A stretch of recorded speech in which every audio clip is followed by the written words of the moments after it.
Welcome back to Pokemon Colosseum. At the end of the last episode, we cleared the first 3 areas of Mount Battle, finishing right after the 3rd area leader, so that makes trainer number 30. And in this episode, of course, we are going to continue our journey through the next 2 areas. And by the time we get to the end of this episode, we will have the first half of Mount Battle completely done.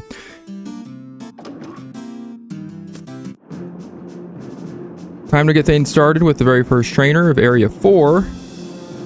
Let's begin.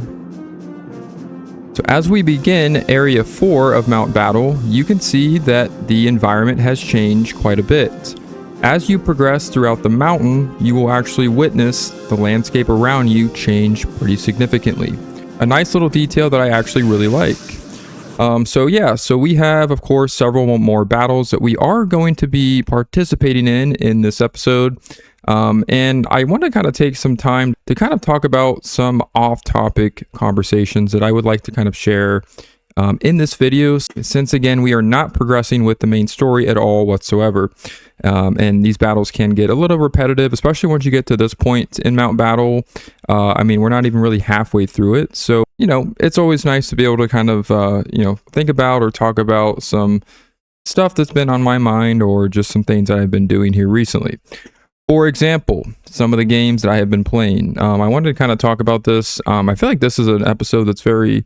that is actually perfect to be able to kind of talk about some games that I have been playing kind of in between recording some of these series that I have been posting here on YouTube. So one of the games I actually went back and finished for the first time ever, actually pretty recently, was another Pokemon game. Since we are, kind of playing a Pokemon game here for this series, I thought it was relevant to talk about another game that I have been playing in my own free time. That game, of course, is Pokemon Heart Gold. So I'm obviously Pokemon Heart Gold has been out for, many years now. Although for me, I never had a chance to actually play it when it was first released. I actually stopped playing video games around the time of the release of Heart Gold and Soul Silver. Around that era between like 2010 and maybe 2018, I was really kind of focused on, I was actually going to college at the time, or getting ready to, and I was really focusing on, just different things in life, and, playing video games and gaming it up was just not really something I really focused a lot of my attention on during that time period. But for Pokemon Heart Gold and Soul Silver, I have to say, probably one of my favorite Pokemon games in the entire series. And I know people have, I think, mostly good things to say about those games. And I know there are maybe some flaws or some, nitpicks that you could find within those games. But really, again, any game out there, you're going to be able to find some flaws with. But for Pokemon Heart Gold, that was the game I actually just played through recently here within the last few months. And I have to say, man, it is an incredible game all around. Pokemon Gold, Silver, and Crystal were probably one of my favorite games as far as like the retro games go. And I think a lot of other people would agree with that as well. And I think Heart Gold and Soul Silver, being a very well done remake of those games, brought a lot of things to the series that I really never thought that they would ever do in the Pokemon world. With Pokemon Heart Gold, I actually recently just finished the game all the way through the main story and even the post-game stuff. And I have to say, the one aspect of the game that I actually never knew existed until recently, and actually had a lot of enjoyment doing it, was the gym leader rematches that you can do over in Saffron City. So essentially in Pokemon Heart Gold, you have, of course, the 8 Johto gym leaders that you will face off with before entering the Pokemon League. And then once you complete the initial Johto challenges, you then have the opportunity to travel over to Kanto, which you can then challenge the 8 Kanto gym leaders before actually finishing the rest of the game. And going on to the one big final challenge at the end of the game. What I like about this is they actually give you the opportunity to rematch every single gym leader in the game. So all 16 gym leaders, the 8 from Johto and the other 8 from Kanto, are rematchable over and over again as many times as you want. It's a great opportunity in that game, I feel like, to gain a lot of experience points. And in my opinion, it's just really enjoyable overall, because you get the opportunity to see them all kind of assemble all together in the fighting dojo over in Saffron City. So you actually have a specific time and day where you can actually find each of the 16 different gym leaders across either Johto or Kanto in order to actually obtain their phone numbers. Once you get their phone numbers, you can actually then call them to meet you for a rematch at the dojo in Saffron City. But as you can see, we have finished the 9th trainer in Area 4. It is time to confront the 4th area leader.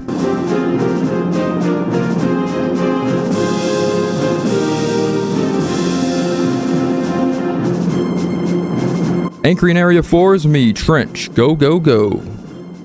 So we have Area Leader 4, Trench. He is going to start off with a Nose Pass and a Lilip. As you can see, it looks like he is specializing in rock types. We're going to start things off with our newly evolved Scorch, as well as Cotton Swab. An interesting duo that we're going to pair up together and just kind of see how they do. Honestly, Scorch is probably not going to have a lot of highlights in this fight, knowing that he does have mainly rock types. So we're going to see what we can do at the beginning here and kind of go from there. Cotton Swab, we're going to start off with Dragon Breath. See how much damage. Actually did a lot more damage to Nose Pass than I initially thought it would. Kind of nice. And for Scorch, we're just going to start things off with a Flamethrower. I do believe Lilip is also part Grass type, if I remember correctly, so that should do a decent amount of damage to it. But yeah, Trench is, again, an interesting looking character in the series. We've not really seen many NPCs that really look like him. And that's really something to also point out is the area leaders are very uniquely designed, where you're not really going to see a lot of other models that they have or anything really close to them, at least in this game. Which I like, because they are, essentially a unique little mini boss fight that you have the option to do in this game, even though they are not required to fight. But I do like how they kind of make them, in a way, kind of similar to gym leaders, where they have kind of their own unique appearance. They specialize usually in one type. So, a lot of similarities you can kind of draw between these guys and the actual gym leaders from the other game. So I think that's a nice little touch, because this game doesn't really have that traditional challenge of fighting, 8 gym leaders, moving on to a Pokemon League, and testing out your battle skills to the highest degree. We are obviously mainly just focused on stopping this horrible criminal organization from, essentially creating the Shadow Pokemon, which again is corrupting their hearts and their souls with a lot of shadowy darkness. So we don't really get, that actual traditional sense of, going through, fighting against, very highly skilled, specialized trainers like we would in the normal games. Don't get me wrong, there's plenty of difficult fights in this game, and I've already kind of mentioned and shown some of those fights already in this series, but it is kind of nice to kind of go back to some traditional Pokemon challenges where we're just kind of facing off with, various trainers, and then eventually the, top-notch leaders or experts in those areas. So kind of cool.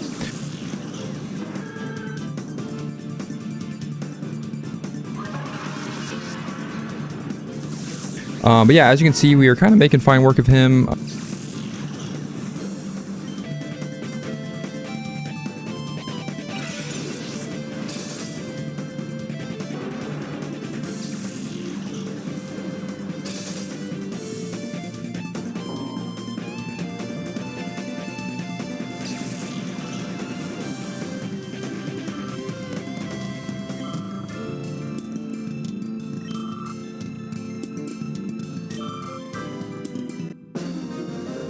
So that is it for Trench. Not too bad. He was actually pretty simple. Oh yeah, that was spectacular. And that'll do it for Area 4. You battled tremendously well. I'm looking forward to seeing how far you can go. Go on, collect your Poke Coupons from the break room next door. We will do that, Trench. We will do that, because we gotta have as many as... We have to collect as many of those as possible in order to afford a couple of TMs that I'm considering buying. We move on to the next break room. Oh yes, you have cleared Area 4. Congratulations. Here are your Poke Coupons for surviving the Knockout Challenge. We gain another 600 Poke Coupons, and yes, we are absolutely going to advance to the next area. We have one more area left to do before I feel like I will be well prepared for the rest of the main story. And it is Area 5. You've got to be good to reach Area 5. You should be proud of yourself. I'll check how well you've raised your Pokemon. So this begins Area 5. So once again, we have another slate of trainers that we are going to face off with, and we are going to do so right now. Another game I've been playing recently is a randomizer, and it was actually the Legend of Zelda Ocarina of Time Majora's Mask randomizer. I have never played a randomizer before in my life, and this was actually the first and only one I had ever tried out. The idea of a randomizer to me at first, honestly, was not that good. Was not that great. It was not something that sounded very interesting to me, because I had played, of course, Ocarina of Time and Majora's Mask several different times, and your brain is trained to play those games the way they're meant to be played, right? From the original, if you're playing the original vanilla versions, you have a specific path in the stories that you have to do, and you take on, specific dungeons in a specific order, and things like that. I feel like would be, at first I thought it would kind of ruin those games to kind of do it out of order and have things kind of swapped around, and you would find items out of order, and then once you find a specific item, that would, allow you to progress to a specific area, but that may not be in chronological order with the actual vanilla version. So I felt like at first that would kind of ruin the original games. However, after actually playing through the Ocarina of Time Majora's Mask combined randomizer for the first time, that was actually not the case. I had such a great time doing it. And it was just such an enjoyable experience. It felt like they actually recreated the games in a way where you're essentially, you're so obviously playing the same games, just in a different order, but it feels like a completely refreshed playthrough because you're playing the temples out of order. Again, you could find a specific item that you might not get until very late in the game. You could get it in the very first part of the randomizer, and that could unlock and give you access to a temple or a pathway that you normally wouldn't be able to advance to until much later on in the game. But in the randomizer, it just feels so much fun. It just feels so fun to do it like that. And you start to get addicted. And it just kind of feels like an entirely new game. And that to me was just very much intriguing in itself. And again, once I actually started to play it myself, it was very enjoyable. And I'm so glad I did it. And I definitely will say I will be playing Zelda randomizers at least a lot more in the future. But this one was definitely worth the time to do, because those are two games in the Zelda series in particular that I probably enjoy the most. Ocarina of Time and Majora's Mask, and I have probably spent the most time on those games out of any other Zelda games in the series. And I'm aware there are other, Zelda randomizers out there, like Twilight Princess, I think has a good amount of randomizers. Wind Waker definitely does. And I played through those games as well, obviously, and I have beaten both of them, but there's just something about Ocarina of Time and Majora's Mask. I mean, those are obviously the go-to original, 3D Zeldas that a lot of people replay over and over again. Probably more of the actual well-known Zelda games, right, that are out there. So those games just have a specific formula that is kind of more programmed into your brain, kind of like I was mentioning here before, where most people have played those games from start to finish so many different times that doing a randomizer of those games specifically just has a certain feel to it that, again, I can't really quite explain. It just has this refreshing feel where it's almost like the games are being reintroduced, to your brain in an entirely different way. And that's, I think, why I enjoyed playing through those randomizers so much, because it was I've clearly beaten these games many times before, but when you get to certain points and maybe the certain temples in the game, acquiring specific dungeon items that you normally wouldn't get at certain points that you would have in the randomizer, that just felt very fresh, because that's not how, it just feels very fresh. It's almost like you're playing the games for the first time, in a different way, again, like I said.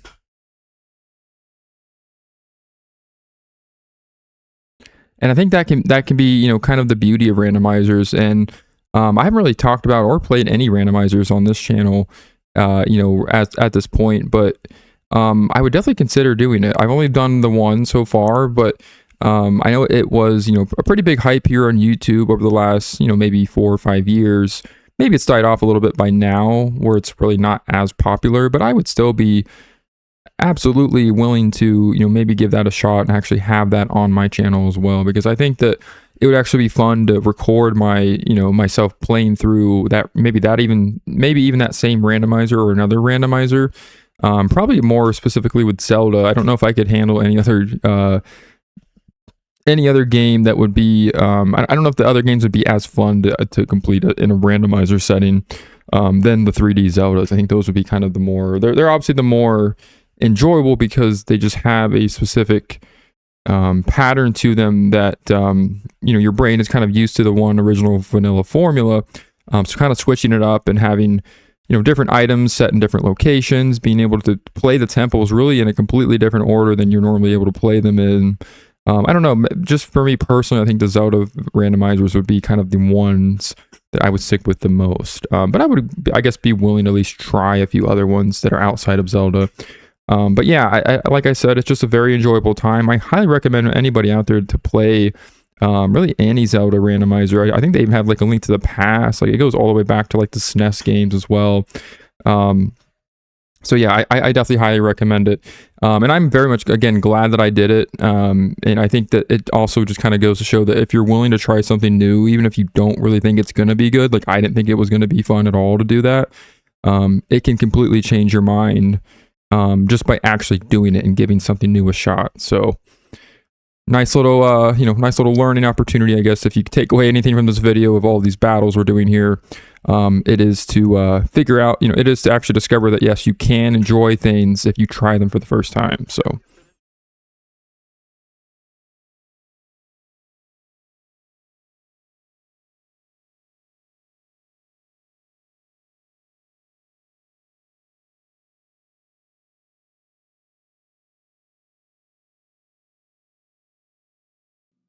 but now we have finished with the 9th trainer battle in Area 5, so it is finally time to take on the Area 5 leader.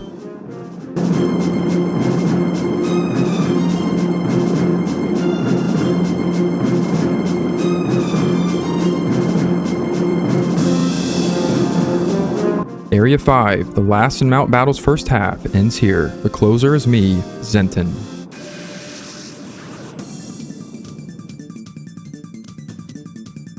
So we have the 5th area leader, Zenton.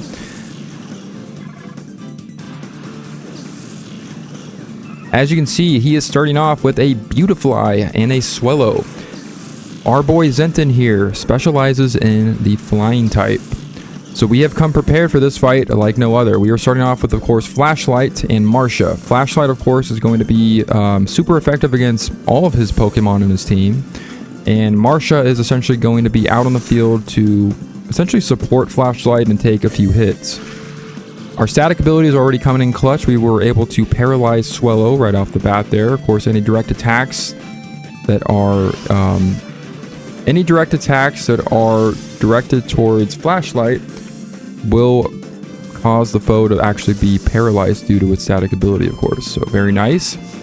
This fight, again, I'm not really too worried about, but you can see that we are starting to see a little bit of a level spike here. Not a huge one, but we're actually kind of at eye level, so to speak, with these Pokemon teams now. We are essentially the exact same level as these opponents that we were facing off with, and it's about damn time, because I kind of got bored with kind of breezing through some of those easy fights in the beginning where we had like, levels 20 to 30 Pokemon that were essentially no challenge at all, and you could essentially take them out by barely even lifting a finger. It may seem like nothing at first and may be fun to kind of breeze through the fights, and it feels like you're getting through it a lot faster. But I have to say, after going through the first 4 areas, which is literally 40 different battles, it can be a little bit tedious after a while. So I will say that.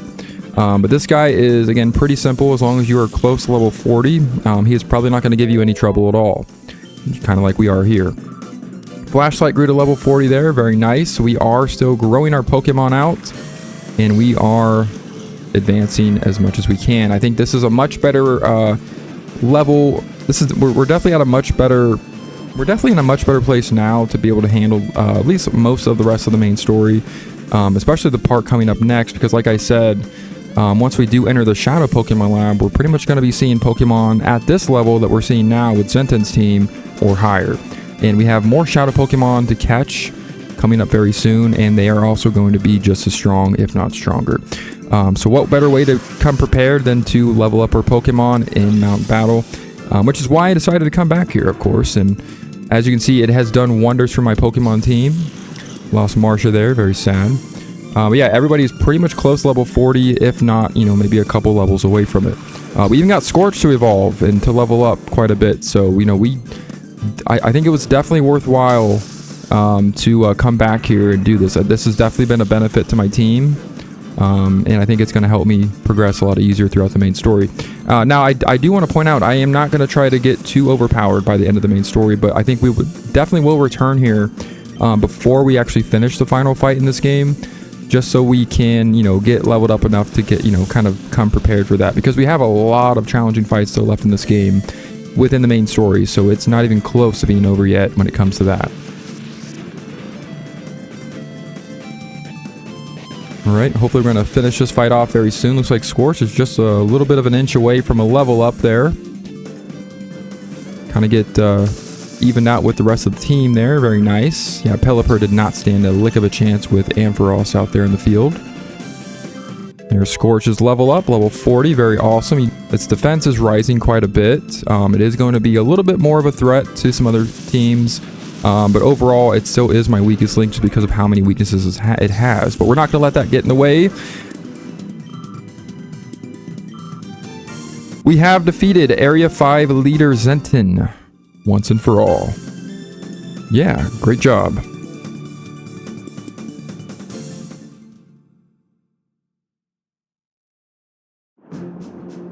With Area 6 starts the latter half of Mount Battle. Keep your drive alive.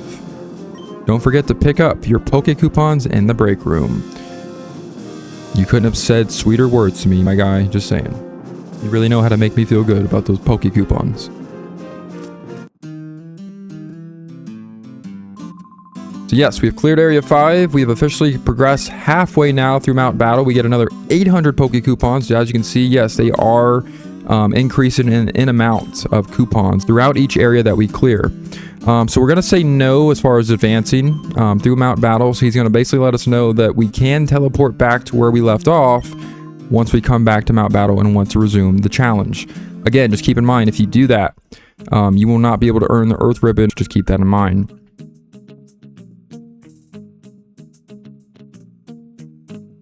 Alright, so we're going to go ahead and take a look at the exchange center here, and it looks like I am actually still shy, quite a few points shy actually, from getting the TM that I want. I actually want TM 13. That is actually Ice Beam. That'll actually be a very useful move that I do actually want to teach to Marcia. So unfortunately, we still obviously cannot afford it yet, but once I am able to, I am certainly going to make my way back here to go and purchase that bad boy, because we're going to want that for a little bit later on.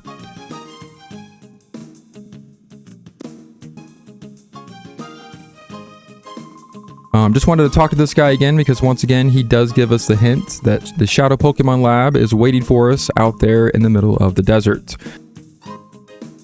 So now that we have completed the first half of Mount Battle, next time on Pokemon Colosseum, we will finally get back to progressing throughout the main story and entering the Shadow Pokemon Lab.